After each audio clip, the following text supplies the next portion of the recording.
ಈ ಸಿದ್ದಾರೂಢ ಮಠದಾಗ ನಿಂತಿದ್ದ ಫೋಟೋ ಹೋಗ್ಬೇಕಂದ್ರೆ ನಿಮ್ಗೆ ಇಲ್ಲಿ ಹಾಕತ್ತಿರ್ಬೇಕು ಮೋಸ್ಟ್ಲಿ. ನಿಮಗೆಲ್ಲ ಫುಲ್ ಸ್ಕ್ರೀನ್ ಕಾಣಿಸ್ತೈತಿ. ಈ ಥರ ನಿಂತ್ಕೊಂಡು ನಾವು ಅಲ್ಲಿ ಮಜ್ಜಿಗೆ ಮಾರಾಕತ್ತಿದ್ವಿ. ನಮಸ್ತೆ ಎಲ್ಲರಿಗೂ. ಈ ವಿಡಿಯೋ ಒಳಗೆ ಏನು ಶೇರ್ ಮಾಡ್ಕೊಂಡೇನಂತಂದ್ರೆ ಒಂದು short business, successful business story ಅಂತ ಕರಿಬೋದು.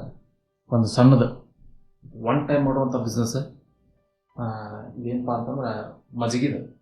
ನಾ ಡಿಗ್ರಿ ಟೈಮ್ನಾಗ ಮಾಡಿದ್ದು ಬಿಸ್ನೆಸ್. ಜಸ್ಟ್ ಲೈಕ್ ನಾವು ಹಂಗೆ ಹಳೆ ಫ್ಯಾಮಿಲಿ ಬಿಸ್ನೆಸ್ ಸ್ಟೋರಿ ಐತಲ್ಲ ಆ ಥರ.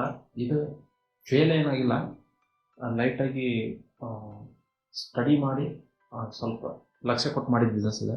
ಅಂಥ ಬರೀ ದೊಡ್ಡ ಬಿಸ್ನೆಸ್ ಅಲ್ಲ, ಇದರಿಂದ ಕಲಿಬೋದು, ಸಣ್ಣ ಪುಟ್ಟ ವಿಷಯಗಳು ಕಲಿಬೋದು. ಹಂಗೈತಿ. Let start the small story. ಏನಪ್ಪ ಅಂತಂದ್ರೆ ಇದು ಮಜ್ಜಿಗೆ ಬಿಸ್ನೆಸ್ 2016-17ಗೆ ಆವಾಗ BCom ಮಾಡೋದಿದ್ದೀನಿ ಇಲ್ಲಿ ಕೇಶವಪುರ ಹುಬ್ಳಿ. ಏನ್ರ ಒಂದು ಮಾಡೋದ್ರಿಂದ ರೊಕ್ಕ ಬರ್ಬೇಕಪ್ಪ ಅಂತ ಹೇಳ್ತಿಲ್ಲ. ಬಿಸ್ನೆಸ್ ಸಣ್ಣದಿರ್ತ ಲೈಟಾಗಿ ಬಿಸ್ನೆಸ್ನ ಹಂಗೆ ವಿಚಾರಗಳು ಬರ್ತಾ ಇದ್ವು. ಬಟ್ ಆ್ಯಕ್ಚುಲಿ ಎಕ್ಸಿಕ್ಯೂಟ್ ಮಾಡಿರಲಿಲ್ಲ. ಡಿಗ್ರಿ ಟೈಮ್ನಾಗ ಹಂಗೆ ಏನಾರ ಒಂದು ಮಾಡೋಂತಿದ್ದಪ್ಪ ಅಂಥೇಳಿ ಮಜ್ಜಿಗೆ ಮೇಲೆ ಕಣ್ಣು ಹೋತು. ಮಜ್ಜಿಗೆ ಪಾಕೆಟ್ ಅದು ಕುಡಿತಿರಲಿ ನೀವು. ಹಿಂಗೆ ಅಲ್ಲೇ ಕಾಲೇಜ್ ಕಡೆ ಒಂದು ನಾಷ್ಟಾ ಅಂಗಡಿ ಇತ್ತು, ದರ್ಶಿನಿ ನಾಷ್ಟಾ ಅಂಗಡಿ. ದರ್ಶಿನಿ ಗೊತ್ತೈತಲ್ಲ ನಿಮ್ಗೆ, ಕುರ್ಮಾ, ಪುರಿ, ಬನ್ಸ್, ಉಡುಪಿ ಕಡೆ ಮಸ್ತ್ ಮಾಡ್ತಿದ್ದ. ಅಲ್ಲಿ ನಾಷ್ಟ ಮಾಡಕ್ಕೆ ಹೋಗ್ತಿದ್ದೆ ನಾವು ಫ್ರೆಂಡ್ಸ್ ಎಲ್ಲ ಸೇರಿ. ಅವಾಗ ಹಂಗೆ ಈ ಮಜ್ಜಿಗೆದ ಒಂದು ಐಡಿಯಾ ಬಂದಿತ್ತಲ್ಲ. ಆ ಬಟ್ಟ ಏನದಲ್ಲ ಅಣ್ಣ, ಶೆಫ್ ಕಮ್ ಓನರ್ ಅವಂಗ ಒಂದು ಮಾತು ಹಂಗೆ ಹೇಳಿದಾನ, ಹಿಂಗೈತಪ್ಪ ಮಜ್ಜಿಗೆ ಇದು ಮಾಡ್ಬೇಕಂತದೇನಂತೇಳಿ. ಅವ ಸರ್ಪ್ರೈಸಿಂಗ್ಲಿ ಸಪೋರ್ಟ್ ಮಾಡಿದ. ಹಿಂಗೆ ಮಾಡಿದ್ರೆ ಹಿಂಗಾಕೈತಿ, ಮಾಡಿ ಆಕೈತಿ ಅಂತೇಳಿ ಒಂದು ಸ್ವಲ್ಪ ಕೆಲವೊಂದು ವಿಷಯಗಳು ಹೆಲ್ಪ್ ಮಾಡಿದ. ಅದು ಇನ್ನೊಂದು ನನಗೆ ಏನು ಇಂಪಾರ್ಟೆಂಟ್ ಅವನ ಕಡೆಯಿಂದ ಏನು ಬೇಕಾಯ್ತು ಅಂತಂದ್ರೆ ರೆಸಿಪಿ. ಮಸಾಲ ಮಜ್ಜಿಗೆ, ನಮ್ಮ ಮಜ್ಜಿಗೆ ಕೊಡಿದ್ರೆ ಇನ್ನೊಂದು ಕುಡಿಬೇಕಪ್ಪ ಅಂತ ಅನ್ಸ್ಬೇಕು. ಅವಾಗ ವಿಚಾರ ಈಗಲೂ ಅದೇ ಇರ್ಬೇಕು ಬಿಡು. ಮತ್ತೆ ಯಾವುದೇ ಏನೋ ನಾವು ಪ್ರಾಡಕ್ಟ್ ಮಾಡತ್ತೀವಿ ಅಂತಂದ್ರು ಅದು ಹೊಳ್ಳಿ ರೀಯೂಸ್ ಮಾಡಿರ್ಬೇಕು, ಜನ ರೀಕನ್ಸ್ಯೂಮ್ ಮಾಡಿರ್ಬೇಕು. ಆ ಥರ ನಾವು ಪ್ರಾಡಕ್ಟ್ ತಯಾರು ಮಾಡ್ಬೇಕಾಗ್ತೈತಿ. ಅವಾಗ ಅವನ ಇಂಟೆನ್ಷನ್ ಇಟ್ಕೊಂಡು ಅನ್ನ ಕೇಳಿದ. ಅವ ಹೇಳಿದ ಅದರೊಳಗೆ ಒಂದು ಜೀರಿಗೆ, ಹಸಿ ಖಾರ ಮತ್ತು ಉಪ್ಪು ಗೊತ್ತೈತಲ್ಲ ಕಾಮನ್ ಒಂದು 4-5 ಐಟಮ್ ಹೇಳಿದ. ಹಾಕಿ ಜಿಂಜರ್ ಪೇಸ್ಟ್, ಅದಕ್ಕೆಲ್ಲ ಮಸ್ತ್ ಕಾಕ್ ಬರ್ತೈತಿ, ಮಸ್ತ್ ಬಿಸಿಲಾಗ ಇದಾಕೈತಿ ಅಂತಂದ. ಹಂಗೆ ಮಾಡ್ಕೊಂಡು ಮನ್ಯಾಗ ಒಂದು 1 ಲೀಟ್ರ್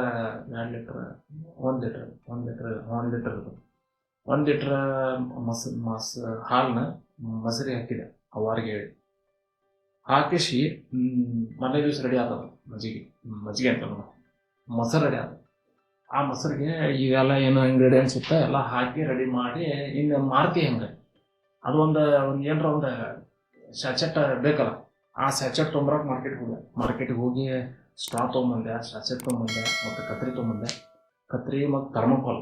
ಅದು ಆರಬಾರ್ದಲ್ಲ, ಅಂದ್ರೆ ಕೋಲ್ಡ್ ಇರ್ಬೇಕಲ್ಲ, ಒಳಗೆ ಐಸ್ನ ಹಾಕಿ ಕೋಲ್ಡ್ ಇಟ್ಟು ಮಾಡಿದ್ರೆ ಚಲೋ ಸೇಲ್ಸ್ ಆಕೈತಿ. ಥರ್ಮೋಕಾಲ್ ಬಾಕ್ಸ್ ತೊಗೊಂಡೆ. ಹೋಗೋ ಮುಂದೆ ಐಸ್ ತೊಗೊಂಡೆ ಒಂದು 50 ರೂಪಾಯಿದ. ಆಮೇಲೆ ಇವೆಲ್ಲ ಮತ್ತು ಮೇನ್ ಇಂಪಾರ್ಟೆಂಟ್ ಆ ಸೀಲ್ ಮಾಡ್ಬೇಕಲ್ಲ, ಸೀಲ್ ಮಷೀನು ತೊಗೊಂಡೆ. ಅದಕ್ಕೊಂದು 750 ರೂಪಾಯಿ ಬೇಕು. ಸೀಲ್ ಬರ್ತದೆ ತೊಗೊಂಬಂದು ಅಂತೇಳಿ ಸ್ವಲ್ಪ ಇನ್ವೆಸ್ಟ್ ಮಾಡಿ ತೊಗೊಂಡು ರೆಡಿ ಮಾಡಿದೆ ಎಲ್ಲ. ಅದು ಮತ್ತು ಈಗ ಎಲ್ಲಿ ಮಾರ್ಬೇಕು ಅವನು ಪ್ಲ್ಯಾನ್ ಆಲ್ರೆಡಿ ಹಾಕಿದ್ದೆ ನಾ, ಎಲ್ಲೇ ಮಾರಬೇಕು ಅಂತೇಳಿ. ಅದು ಸಿದ್ದಾರೂಢ ಮಠ, ಹುಬ್ಬಳ್ಳಿ ಒಳಗೆ ಸಿದ್ದಾರೂಢ ಮಠ ಆಗ್ತೈತಿ, ನಿಮ್ಗೆ ಗೊತ್ತಿರ್ಬೋದು. ಸಿದ್ದಾರೂಢ ಮಠ ಆಗಂಗಿಲ್ಲ, ಸಿದ್ದಾರೂಢ ಮಠ ಜಾತ್ರೆ ಆಗ್ತೈತಿ, ವೆರಿ ಫೇಮಸ್. ಅಲ್ಲೇ ಪ್ಲ್ಯಾನ್ ಹಾಕ್ಕೊಂಡು ಅಲ್ಲೇ ಒಂದು ಜಾಗ ನೋಡ್ಕೊಂಡು ಕುಂದ್ರಾಗ ಕೆಳಗೆ ಕುಂತಿಲ್ಲ, ಎಲ್ಲ ಸ್ಟಾಲ್ ಹಾಕೊಂಡು ಕುಂತೀವಿ. ಜನ ಏನು ಭಕ್ತಿಗೆ ದೇವ್ರನ್ನ ಬೆಟ್ಟ ಹಾಕಿ ಹೋಗ್ತಿರ್ತಾರಲ್ಲ ಅಲ್ಲಿ ಹಚ್ಚಲಿಲ್ಲ ನಾವು. ಬೆಟ್ಟಾಗಿ ಹೊಳ್ಳಿ ಬರ್ತಿರ್ತಾರಲ್ಲ ಆ ಜಾಗದಾಗ ಹಚ್ಚಿದ್ವಿ. ಯಾವುದೋ ಒಂದು ಜಾಗ ಹಿಡ್ಕೊಂಡು ಮಾಡ್ಕೊಂತ ಇದು ಆ್ಯಕ್ಚುಲಿ ಅಲ್ಲಿ ಮುಗಿದಿಲ್ಲ. ಇದು ಆ್ಯಕ್ಚುಲ್ ಬಿಸ್ನೆಸ್ ಆಗಿದ್ದ ಇನ್ನೊಂದು ಜಾತ್ರೆ ಒಳಗೆ. ಈ ಜಾತ್ರೆ ಒಳಗೆ ಮುಗಿಸಿದ್ವಿ. ಒಂದು 20 ಪಾಕೆಟ್ ಮಾಡಿದ್ದೆ, ರೊಕ್ಕ ಬಂತ. ದೋಸ್ತರಿಗೆ ಸ್ವಲ್ಪ ಖರ್ಚು ಮಾಡಿದೆ. ಈ ಸಿದ್ದಾರೂಢ ಮಠದಾಗ ನಿಂತಿದ್ದ ಫೋಟೋ ಹೋಗ್ಬೇಕಂದ್ರೆ ನಿಮ್ಗೆ ಇಲ್ಲಿ ಹಾಕತ್ತಿರ್ಬೇಕು ಮೋಸ್ಟ್ಲಿ. ನಿಮಗೆಲ್ಲ ಫುಲ್ ಸ್ಕ್ರೀನ್ ಕಾಣಿಸ್ತೈತಿ. ಈ ಥರ ನಿಂತ್ಕೊಂಡು ನಾವು ಅಲ್ಲಿ ಮಜ್ಜಿಗೆ ಮಾರಾಕತ್ತಿದ್ವಿ. ಇಲ್ಲಿ ಮುಗೀತು ಬಿಸ್ನೆಸ್. ಮತ್ತು ಇದೊಂದು ಏನೋ ಕನ್ಫರ್ಮೇಷನ್ ಸಿಕ್ತು ನನಗೆ, ಬಿಸ್ನೆಸ್ ಆಗ್ತಿಪ್ಪ ಅಂಥೇಳಿ. ಮತ್ತು ನೆಕ್ಸ್ಟ್ ಏನು ಮಾಡಿದೆ, ಒಂದು 6-7 ಲೀಟ್ರ್ ಹಾಲು ತೊಗೊಂಡೆ. ನಾ ರೊಕ್ಕ ಕೊಟ್ಟಿಲ್ಲ ಮತ್ತೆ ಈ ಹಾಲಿಗೆ, ಯಾಕಂತಂದ್ರ ಮನ್ಯಾಗ ಡೈರಿ ಮಾಡ್ಕೊತಿದ್ರು ಅಣ್ಣಾರ ಮತ್ತು ಅದೊಂದು ಫ್ಯಾಮಿಲಿ ಬಿಸ್ನೆಸ್, ಅದೊಂದು ಹೇಳ್ತೇನೆ ನಾನು ಶೇರ್ ಮಾಡ್ಕೊತೀನಿ. ಹಾಲು ಹಾಯಿಸ್ಕೊಂಡೆ ಅಣ್ಣಾರ ಕಡೆ, ಫ್ರೀ ಅಲ್ಲ, ಫ್ರೀ ಅವ್ರ ಕಡೆ ರೊಕ್ಕ ಕೊಡೋಂಗಿಲ್ಲ. ಕೊಟ್ಟೇನೇನೋ ಎಲ್ಲ ಗೊತ್ತಿಲ್ಲ, ಕೊಟ್ಟಿಲ್ಲ. ಇಸ್ಕೊಂಡೆ ಹಾಲು ತೊಗೊಂಡೆ, ಸೇಮ್ ಅವ್ವಾರಿಗೆ ಹಚ್ಚಿ ಅದು ಇದನ್ನ ಮಾಡಿಸಿದೆ, ಹೆಪ್ಪ ಹಾಕ್ಸಿದೆ, ಬೆಚ್ಚಗೆ ಉಗುರು ಬೆಚ್ಚಗೆ ಬಿಸಿ ಮಾಡ್ತಾರಲ್ಲ, ಬಿಸಿ ಮಾಡಿಸಿ ಹೆಪ್ಪ ಹಾಕ್ಸಿದೆ. ಬೆಳಗ್ಗೆ ಚೊಕ್ಕದು ಮೊಸರಾತ, ಸೇಮ್ ಅದರ ಕರೆಕ್ಟ್ ಪೋರ್ಷನ್ದಾಗ ಅದೆಲ್ಲ ಏನದಾವಲ್ಲ ಇಂಗ್ರೀಡಿಯೆಂಟ್ಸ್ ಹಾಕಿ ಎಲ್ಲ ಕಲಿಸಿ ಚೊಕ್ಕ ರೆಡಿ ಮಾಡಿದೆ. ಮಸ್ತ್ ಕಡಕಾತ, ಪ್ಯಾಕ್ ಮಾಡಿದೆ. ಸೀಲಿಂಗ್ ಮಿಷಿನ್ ಐತಲ್ಲ, ಸೀಲಿಂಗ್ ಮಿಷಿನ್ನಾಗ ಪಟ್ ಕುಂತ್ಕೊಂಡು ಎಲ್ಲ ಪ್ಯಾಕ್ ಮಾಡಿ ಹೇರಿದ್ವಿ. ಒಂದು ಗಾಡಿ ಒಳಗೆ ಹಾಕ್ಕೊಂಡು ಎಲ್ಲಿ ಹೋದ್ವಿ ಅಂತಂದ್ರೆ ಶಿಶುನಾಳ ಶರೀಫ್ ಅಜ್ಜ ಅವರ ಜಾತ್ರೆ ಶಿಶುನಾಳವಾದ. ಅವಾಗ ಅದು ರೀಸೆಂಟ್ ಇತ್ತ, ಗಬ್ಬ ಪ್ಲ್ಯಾನ್ ಹಾಕ್ಕೊಂಡು ಇಂಥಲ್ಲಿ ಹೋಗಪ್ಪ ಹಿಂಗೆ ಆಗ್ತದೆ ಅಂತೇಳಿ ಹೋಗಿ ಮುಟ್ಟಿದ್ದು ನಾವು 4 ಗಂಟೆ ಸುಮಾರು. ಅವಾಗ ಅಲ್ಲಿ ಜಗನ ಸಿಗಾಕತ್ತಿಲ್ಲ, ಎಲ್ಲಿ ಹಚ್ಬೇಕ ಹಂಗೆ ಒಳಗೆ ಹೋದಂಗೆ ಚಲೋ ಕ್ರೌಡ್ ಇದ್ದಲ್ಲೆಲ್ಲ ಎಲ್ಲರೂ ಆಲ್ರೆಡಿ ಜಗ ಹಿಡ್ಕೊಂಡ್ಬಿಟ್ರ. ನನ್ನ ತಲೆಗೇನಪ್ಪ ಮಾಡ್ಬೇಕಿದ್ದು, ಸೇಲ್ ಮಾಡ್ಬೇಕು, ಚಲೋ ಕ್ರೌಡ್ ಇದ್ದರೆ ಹಚ್ಬೇಕಂತ. ಬಟ್ ಅಲ್ಲಿ ಜಗ ಸಿಗಲಿಲ್ಲ. ಏನು ಮಾಡಿದೆ, ಅಲ್ಲಿಂದ ವಾಪಸ್ ಬಂದೆ. ನಮ್ಮ ಎಲ್ಲ ಸಾಮಾನು ತೊಗೊಂಡೆ, ಒಂದು ಡ್ರಮ್ ತೊಗೊಂಡಿದ್ದೆ. ಲಾಸ್ಟ್ ಟೈಮ್ ಬಿಸ್ನೆಸ್ ಆಗಿತ್ತಲ್ಲ, ಆ ರೊಕ್ಕದಿಂದ ಒಂದು ಡ್ರಮ್ ತೊಗೊಂಡಿದ್ದೆ. ಒಂದು ಹೈಟ್ 3 ಫುಟಿಂದ 4 ಫುಟಿಂದ ಡ್ರಮ್ ಬರ್ತೈತೆ, ಅದು ನೀಲಿದೆ. ಆ ಡ್ರಮ್ ತೊಗೊಂಡೆ, ಅದ್ರೊಳಗೆ ಎಲ್ಲ ಪಾಕೆಟ್ ಫಿಲ್ ಮಾಡಿದೆ. ಥರ್ಮೋಕಾಲ್ ಬಾಕ್ಸ್ನಾಗ ಐಸಿಂದ ಇದನ್ನ ತೊಗೊಂಡೆ, ಐಸಿನ ಗಡ್ಡಿ. ಅದೊಂದು 60-70 ರೂಪಾಯಿ ತನಕ ತೊಗೊಂಡಿರ್ಬೇಕು, ಸ್ವಲ್ಪ ಜಾಸ್ತಿ ಬೇಕಲ್ಲ. ತೊಗೊಂಡೆ. ಅಲ್ಲಿ ಹೋಗಿ ಏನು ಮಾಡಿದ್ವಿ, ಒಂದು ಕಡೆ ಮೂಲೆಗೆ ಬಸ್ ಅದೇನು ಶಿಶುನಾಳ ಶರೀಫಜ್ಜರ ಜಾತ್ರೆ ಏನು ನಡೀತೈತಲ್ಲ, ಬಸ್ ಬಂದು ಹಿಂಗೆ ಎಂಟ್ರಿ ಹೊಡಿದಕ್ಕೂ ಹಿಂಗೆ ಒಳಗೆ ನಡ್ಕೊಂಡು ಹೋಗೋದಕ್ಕೂ ಒಂದು ಮೂಲೆ ಇತ್ತಲ್ಲಿ. ಆ ಮೂಲೆಗೆ ಒಂದು ಸ್ವಲ್ಪ ಜಾಗ ಇತ್ತು, ಇಷ್ಟಲ್ಲ ಇತ್ತು ಒಂದು ಸ್ವಲ್ಪ. ಅಲ್ಲೇ ಸ್ಟಾಲ್ ಹಚ್ಚಿದೆ. 2 ಗೆಳೆಯನ ಕರ್ಕೊಂಡು ಹೋಗಿದ್ದೆ. ಗಪ್ನ ಮಂದಿಗೆ ಗೊತ್ತಾಗಬೇಕಲ್ರಿ, ಅದ್ರ ಮೇಲೆ ಒಂದು ಇಲ್ಲೇ ಮಸಾಲ ಮಜ್ಜಿಗೆ ಸಿಗುತ್ತದೆ ಅಂತೇಳಿ ಪ್ರಿಂಟ್ ಹಚ್ಚಿ ಅದರ ಮುಂದೆ ಅಂಟಿಸಿದ್ದೆ. ಜನ ಅಂದರೂ ಅದನ್ನ ಓದಿ ಬರಾಕತ್ತಿರಲಿಲ್ಲ. ನಾವು ಏನು ಮಾಡಿದ್ವಿ, ಒಂದು ಕಾನ್ಸೆಪ್ಟ್ ಐತಿ, ಇಂಪಲ್ಸಿವ್ ಬೈಯಿಂಗ್ ಬಿಹೇವಿಯರ್ ಅಂತೇಳಿ ಬಿಸ್ನೆಸ್ ಒಳಗೆ. ಈಗ ಒಬ್ರು ಏನೋ ಒಂದು ಬೈ ಮಾಡಕತ್ತಾರ, ಒಬ್ರು ಏನೋ ಒಂದು ಐಸ್ ಕ್ರೀಮ್ ತಿನ್ನಕತ್ತಾರ, ಏನೋ ಒಂದು ತೊಗೊಳಕತ್ತಾರ ಅಂತ ತೊಗೊಳಕತ್ತಿದ್ದನ್ನು ನೋಡಿ 3ನೇದವ ಇಲ್ಲ 2ನೇದವ ಅದನ್ನು ನೋಡಿ ತೊಗೊಳ್ಳೋಂಥ ಮನಸ್ಸು ಬರ್ತೈತಿ. ಇದಕ್ಕೆ ಇಂಪಲ್ಸಿವ್ ಬೈಯಿಂಗ್ ಬಿಹೇವಿಯರ್ ಅಂತ. ಆಸೆ ಹುಟ್ಟಿ ತೊಗೊಳ್ಳೋ ಮನಸ್ಸು ಬರೋದಪ್ಪ, ಅದ ಸಿಂಪಲ್. ಈ ಒಂದು ಟ್ರಿಕ್ ಅಲ್ಲಿ ಬಳಸಕ್ಕೆ ಟ್ರೈ ಮಾಡಿದ. ಏನು ಮಾಡಿದ ಅಂತಂದ್ರೆ, ನಮ್ಮ ಗೆಳೆಯ ಅಂತ ಅವಂಗ ಒಂದು ಪಾಕೆಟ್ ಕೊಡೋದು, ಒಂದು ಪಾಕೆಟ್ ಕಟ್ ಮಾಡಿ ಸ್ಟ್ರಾ ಹಾಕಿ ಕೊಟ್ಟು ನಿಂದಿಸೋದು ಒಂದು ಕಡೆ. ಇಲ್ಲಿ ನಿಂದ್ರಪ್ಪ, ಆರಾಮ್ ಕುಡಿಬೇಕು, 15 ನಿಮಿಷ ತೊಗೋಬೇಕ್ನಿ, 15 ನಿಮಿಷ ಒಂದು ಪಾಕೆಟ್ ಕುಡಿಬೇಕ್ನಿ ಅಂತೇಳಿ ಒಂದು ಚಾಲೆಂಜ್ ಮಾಡಿ, ಏನೋ ಒಂದು ಹೇಳಿ ನಿಂದ್ರಿಸಿ ಕುಡಿಯಕ್ಕೆ ಚಾಲು ಮಾಡಿಸಿದ್ವಿ. ಅವ ಹೆಂಗೆ ನಿಂದ್ರು ಪುರ್ಸೊತ್ತಿಲ್ಲ, ಕಸ್ಟಮರ್ ಅವ್ನು ನೋಡಿ ಬರೋರು ಅವ್ರು ಬರೋದ್ಕೇನೋ ನಾವ್ಗೇನು ನಮ್ಮ ಕೆಲಸ ಅನ್ನೋದು ಏನೈತಿ, ಪಟ್ ತೆಗಿದೈತಿ, ತೆಗಿ ಪಟ್ ಮ್ಯಾಲ 3 ಅಂದ್ರೆ 3 ಏನಿಸ್ ಪಟ್ಟ ಮ್ಯಾಲ ತೊಗೊಂಡು ಕಟ್ ಮಾಡಿ ಸ್ಟ್ರಾ ಹಾಕಿ ಕೊಟ್ಬಿಡುದು. ಒಬ್ಬರು ಕಟ್ ಮಾಡಿ ಕೊಡ್ಬೇಡ ಅಂತಿದ್ರೆ ಅವು ಐಸ್ ಎಂತಾಪರಿ ಸ್ಟ್ರಾಂಗ್ ಅಂತಂದ್ರೆ ಸ್ವಲ್ಪ ಹೊತ್ತಿಡು ಹೊಡೆದ ಚೊಕ್ಕ ಕೋಲ್ಡ್ ಆಗಿಬಿಡುತ್ತ. ಆ ರಣ ಬಿಸಿಲು ನಮ್ದು ಸ್ಪಾಟ್ ಯಾವ ಥರ ಇತ್ತಂದ್ರೆ, ಜನ ಕಂಗಾಲಿಗೆ ಎದ್ದು ಬರ್ತಿದ್ರೆ, ಎಂಟ್ರಿ ಹೊಡ್ತಿದ್ರೆ ಜನ ಜಾತ್ರೆಯಾಗ ಕಂಗಾಲಿಗೆ ಎದ್ದು ಅಲ್ಲೆಲ್ಲ ದರ್ಶನ ಮಾಡ್ಕೊಂಡು ಜಾತ್ರೆ ಅಡ್ಡಾಡಿ ಎಲ್ಲ ಜೋಕಾಲಿ ಗಿಕಾಲಿ ಆಡಿ ಬರುವಂಥ ಜಾಗ ಅದ. ಮೇನ್ ಹಾಟ್ ಸ್ಪಾಟ್ ಸಿಕ್ಬಿಟ್ಟಿತ್ತು ನಮಗೆ. ಅಲ್ಲೇ ನೋಡಿ ಮಾರ್ಕೆಟಿಂಗ್ ಮಾಡಬೇಕು ಇಲ್ಲ ಏನೋ ಒಂದು ಸೇಲ್ ಮಾಡ್ಬೇಕಂದ್ರೆ ಜಾಗ ಭಾಳ ಇಂಪಾರ್ಟೆಂಟ್ ಆಗ್ತೈತೆ ಅಂಥೇಳಿ ಪ್ರಾಕ್ಟಿಕಲಿ ತಿಳ್ಕೊಂಡಿದ್ದಂದ್ರೆ ಹಂಗೆ ಮಾಡಿದ್ವಿಪ್ಪ. ಒಂದು 2 ತಾಸಾಗ ಎಲ್ಲ ಸೇಲ್ ಮಾಡಿ ಮುಗಿಸಿದ್ವಿ. ಹೆಂಗೆ ಆಗ್ತಿತ್ತು ಅಂತಂದ್ರೆ, ರೊಕ್ಕ ಹಿಂದೊಬ್ಬ ಕುಂದ್ರವ, ನಮ್ಮ ಬಾಜು ಒಬ್ಬ ನಿಂದ್ರವ. ಇನ್ ಕೇಸ್ ಯಾರು ಬರಾಕತ್ತಿಲ್ಪ ಅಂತಂದ್ರೆ ಮತ್ತೆ ಅವ್ನು ಒಂದು ಪಾಕೆಟ್ ಪಟ್ಟ ನಿಂದಿಸಿದ್ವಿ.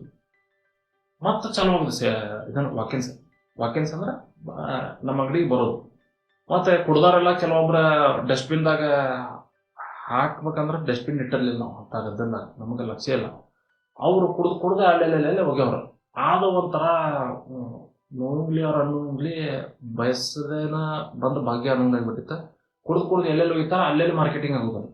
ಈ ಮಜ್ಜಿಗೆ ಪಾಕೆಟ್ ಎಲ್ಲೈತಿ, ಎಲ್ಲಿ ಸಿಗ್ತೈತಿ ಅಂತ ಪರಿ ಫೇಮಸ್ ಇಲ್ಲ ಅಲ್ಲಿ. ಮಜ್ಜಿಗೆ ಮಾರಾಕತ್ತಿದ್ರು ಖರೆ ಅಲ್ಲಿ, ಬಟ್ ಪಾಕೆಟ್ದಾಗ ಮಾರಾತಿರಲಿಲ್ಲ ಯಾರು, ಕುಲ್ಲ ಮಾರಾಕತ್ತಿದ್ರು. ನಾವು ಪಾಕೆಟ್ ಅನ್ನೋ ಸ್ವಲ್ಪ ಲೈಟಾಗಿ ಏನೋ ಒಂದು ಸಿಸ್ಟಮ್ ಅನಿಸುತ್ತ. ಹಂಗೂ ಮಾರ್ಕೆಟಿಂಗ್ ಹಾಕಿತ್ತು. 2 ತಾಸ್ನಾಗ 2,500 ಪಾಕೆಟ್ ಖಾಲಿ ದನ್ ಅಂತೇಳಿ.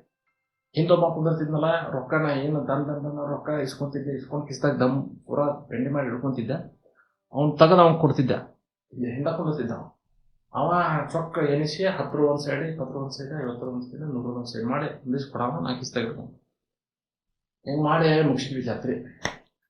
ಓಕೆ, ಇದು ಲೈಟಾಗಿ one time successful business story ಅಂತ ಅನ್ಬೋದು, ಶಾರ್ಟ್. ಇದ ನೋಡ್ರಿ, ಯಾವ ದೊಡ್ಡ ಬಿಸ್ನೆಸ್ ಮಾಡ್ಬೇಕು, ಸಣ್ಣ ಬಿಸ್ನೆಸ್ ಮಾಡ್ಬೇಕು ಅಂತ ಇಲ್ಲ. ಮನುಷ್ಯ ಕೆಲವೊಂದು ವಿಷಯಗಳನ್ನ ಸಣ್ಣ ಬಿಸ್ನೆಸ್ ಮಾಡಿ ಸಣ್ಣ ವಿಷಯಗಳ ಒಳಗೆ ಇನ್ವಾಲ್ವ್ ಆಗೇ ಕಲಿಬೇಕಾಗ್ತೈತಿ. ಹಂಗಂತ ನಾವು ಒಂದು ದೊಡ್ಡ ಬಿಸ್ನೆಸ್ ಎಕ್ಸ್ಪರ್ಟ್ ಆಗಿಬಿಟ್ಟಿನಿ ಅಂತ ಹೇಳೋದಿಲ್ಲ. ಏನೋ ಒಂದು ಸಣ್ಣ ಬಿಸ್ನೆಸ್ ಮಾಡಿದ್ನಿ, ಅದನ್ನ ನಿಮ್ಮ ಜೊತೆ ಶೇರ್ ಮಾಡ್ಕೋಬೇಕು ಅನ್ಸುತ್ತೆ.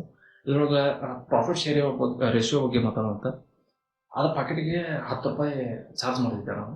ಅದರೊಳಗೆ ಓವರ್ ಆಲ್ ಪ್ಲಾಸ್ಟಿಕ್, ಅದು ಸ್ಯಾಚೆಟ್ ಪ್ಲಾಸ್ಟಿಕ್ ಮತ್ತು ಸ್ಟ್ರಾ ಮತ್ತು ಮಿಷಿನ್ ಪರ್ಮನೆಂಟ್ ಇನ್ವೆಸ್ಟ್ಮೆಂಟ್ ಬಿಡೋದು ಅಸೆಟ್ ನಮ್ಮ ಕಡೆ ಇನ್ನೂ ಐತದ, ಇನ್ನೂ ರೆಡಿ ಐತೆ, ಚಾಲೂ ಐತದ. ಮತ್ತು ಥರ್ಮೋಕೋಲ್ ಹೋತು, ಅದಕ್ಕೆಲ್ಲ ಇನ್ವೆಸ್ಟ್ ಮಾಡಿದ್ದು ಲೆಕ್ಕ ಹಾಕಿ ನೋಡಿದ್ರೆ 1.5 ರೂಪಾಯಿ ಅಷ್ಟು ಎಕ್ಸ್ಪೆನ್ಸಸ್ ಆಗ್ತಿತ್ತು. ಹಾಲಂತೂ ಫ್ರೀ, ಗಾಡಿ ಪೆಟ್ರೋಲ್ ಒಂದು 400 ರೂಪಾಯಿನ ಹಾಕ್ಸಿದ್ದೆ, ಅಷ್ಟೇ ಆಗ್ತದ. 1.5 ರೂಪಾಯಿ 2 ರೂಪಾಯಿ ಅಷ್ಟು ಎಕ್ಸ್ಪೆನ್ಸಸ್ ಆಗ್ತದೆ. 8 ರೂಪಾಯಿ ಪ್ರಾಫಿಟ್ ನೋಡಿ, ಕಡಕ್ ಪ್ರಾಫಿಟ್. ಭಾರಿ ಖುಷಿ ಆತ್ರಿ, ಮತ್ತು ಮಜಾ ಬಂತ, ಮತ್ತು ರೊಕ್ಕ ಆತದ. 2,000 ರೂಪಾಯಿ ಜಮಾ ಹಾಕಿನಿ, ಒಂದು 2,000 ರೂಪಾಯಿ, 18 ರೂಪಾಯಿನ ಉಳಿತು ನನ್ನ ಕೈ ಮೇಲಿಂದೆಲ್ಲ ಖರ್ಚು ತೆಗೆದು. ಮತ್ತೆ ಈಗ ಲೆಕ್ಕ ಹಾಕ್ಬಾರ್ದು, 1.5 ರೂಪಾಯಿ 2 ರೂಪಾಯಿ ಅಂದ್ರೆ ಅಷ್ಟು ಇಷ್ಟ ಆಗ್ತೈತೆ, ಹಂಗೆ ಅಂದಾಜು ಹೇಳ್ತೀನಿ. ಬಟ್ ಪ್ರಾಫಿಟ್ ಮಾತ್ರ ಆಗೈತಿ, ಮಸ್ತ್ ಆಗೈತಿ. 80% ಪ್ರಾಫಿಟ್ ಆಗೈತೆ ಪಕ್ಕ. ಸೊ ಈ ಸ್ಟೋರಿಗೆ ಇಲ್ಲೇ ಮುಗಿಸೋಣಂತ, ಭಾಳ ಲೆಂದಿ ಜಗೋದು ಬೇಡ. So okay, bye. See you in the next video. Subscribe ಮಾಡಿರಿ, ಶೇರ್ ಮಾಡಿರಿ.